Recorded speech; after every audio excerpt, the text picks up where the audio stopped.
It's probably a bad open with D99999, but I feel like he's going to give me a decent amount of respect since I'm opening under the gun, and so we'll just open and start our aggressive image.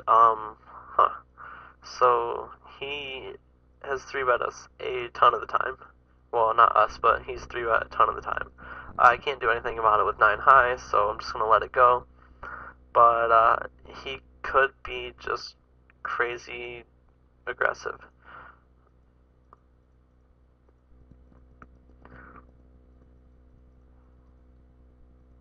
If Van Bat opens here, I'm probably just going to fold the King 7.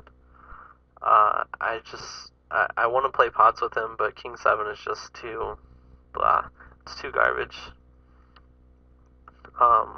Especially out of position against him without initiative. I would probably play King 7 suited. I'd definitely play King 7 suited.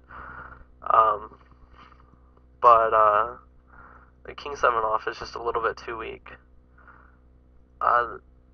Ace 2 hand, we have equity in having a pair and a backdoor flush draw, and we put the preflop raiser in a horrible spot because he has keys your chips behind him left to act, and if he has like tens there, he can't call because he still has the guy left to act, and I'm leading into both people, so I could definitely have a monster.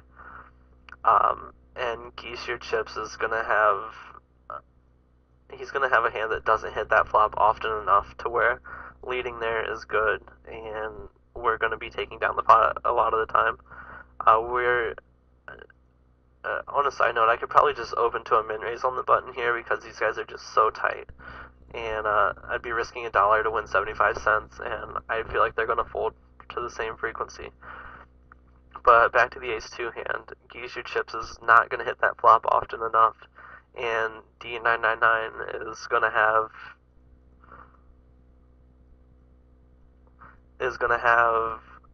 enough like medium strength to air hands that he's going to fold a lot of the time. Again, we isolate Van Bat. He raised a 2, I made it 5. We don't really flop anything. We have a backdoor draw, but again, he's just not going to be folding. We turn a pair, so can bet like a third pot and get value from like ace jack and ace queen. It's a horrible river, and he's probably going to lead into us. Hopefully he has like 6s. Okay, so he has 8-7. So he's opening and calling with 8-7 there. So it further reinforces the fact that we need to be 3-betting with a wide range when he opens, because we get all of these people out of the pot, and we get him to call with a huge range of hands. I mean, if he's calling with 8-7 off, he's calling with 6-5 off, he's calling with like 3-2 suited probably. He's just not folding. So we want to get as much value as we can pre-flop, so he can make a second and third pair hand and stack off to what will probably be our better hand if we make a pair. Because again, we're not going to be bluffing him because he's not going to be folding. So if we bet there, although he doesn't realize it, we're going to be having like top pair or second pair good kicker, or just a hand that we don't mind going to the felt with against him.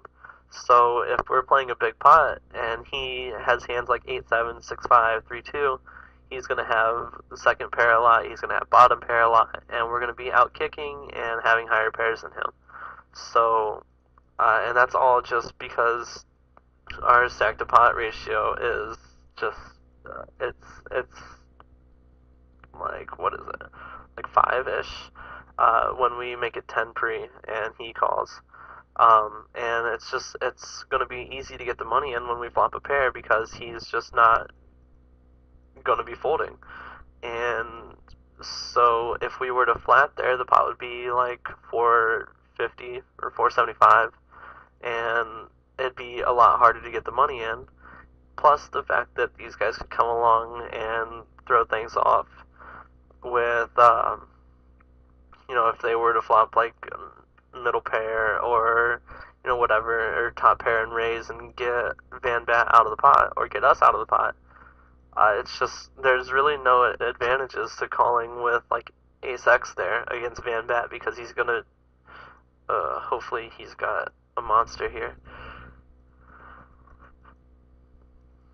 Okay, so D999 might be thinking the same as we are and 3-betting him pretty light because we know he's calling pretty light.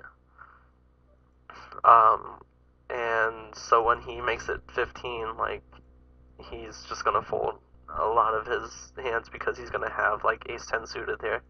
And I wish I had Ace 10, but you know, whatever.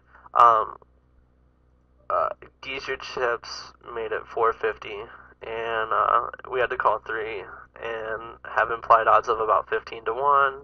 If we think we're going to get a stack a lot of the time, he's playing pretty tight, so I feel like we're going to be able to get his stack if we hit a decent amount. He probably has queens, but I don't think he's going to be folding. So I'm just going to check and get the showdown and lose and be okay with that.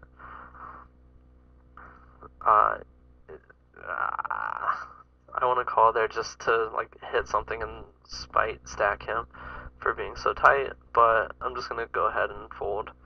You might have kings here. I mean, it's just a board that's gonna be good for him and not so great for me.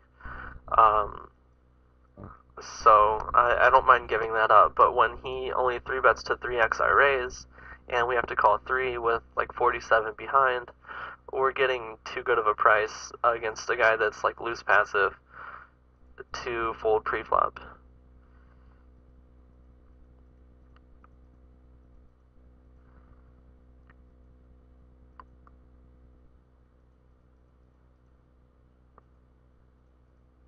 I've been like auto-clicking fold, and it's just out of habit and out of laziness.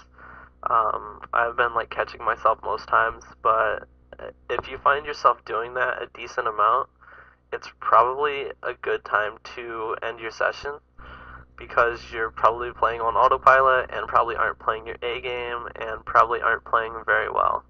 And you're going to end up making the one wrong decision that cost yourself half of a stack, and you're going to wonder like why you kept playing. So if you find yourself doing that, or just like auto raising and not thinking about a sizing, just anything like that, just start to close down your tables. Oh, I could have min raised here, but in any case, I um, I found myself like when I start to auto click fold, or when I start to like c bet a standard amount every time and not think about who's in the hand, and just stuff like that. I just feel like I'm not playing my best game, and I try to end my session soon after that. But it's just something that I've noticed that is kind of a small sign of you like not playing your best and like playing your B game and just not playing well. So if you find yourself doing that a lot, and it's going to be hard to find yourself doing it because you're going to be doing it automatically. But if you start to see it, if he 4-bets us here, it'd be a really horrible spot. Um, but if you start to see yourself like hitting time bank and or not time bank, but if you like hitting auto fold and stuff like that, just end your session. Take like a 15-minute break, get a snack, get a drink, wash your face, do whatever. And if you want to play more, just take a break, sit out for an orbit of your tables, and come back a little while later. I mean, you get 3 orbits or whatever to sit out, so that's a good 15 minutes or so. You can, go to the bathroom, go outside, get some fresh air. Just do whatever you can to freshen your mind and try and get back on your A game, because that's a hindrance to a lot of people's win rates is playing too often on their B and C and even worse games. And so if you find yourself playing like autopilot robotic style, just get up, walk around, do whatever. That's my rant on that. So that's all I'm going to say about it. But